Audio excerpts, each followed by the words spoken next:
എൻ്റെ ദൈവമേ, ഇതെല്ലാം തല്ലിപ്പോകുന്നു. ഞങ്ങളുടെ ജിമ്മിക്കുട്ടന് ഭയങ്കര കുരുത്തക്കേടാണ്. അവൻ എന്തോ കിട്ടിയാലും എടുത്ത് കളിക്കണം.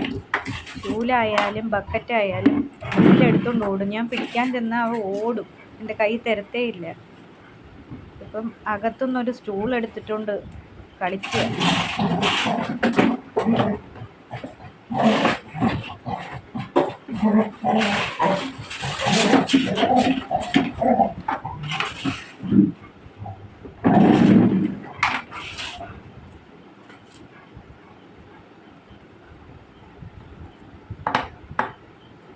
അത് വാടി നമുക്ക് ബിസ്ക്കറ്റ് തിന്നാം. അവന് കൊടുക്കല്ലേ, ജിമ്മിക്ക് കൊടുക്കണ്ട കേട്ടോ. കസേര ഇട്ട് കളിച്ചോണ്ടിരിക്കട്ടെ. അവന് ബിസ്ക്കറ്റ് കൊടുക്കല്ലേ. നിനക്ക് തരൂല, നീ എടുപ്പോന്ന് എടുപ്പോടാ, നിനക്ക് തരൂല.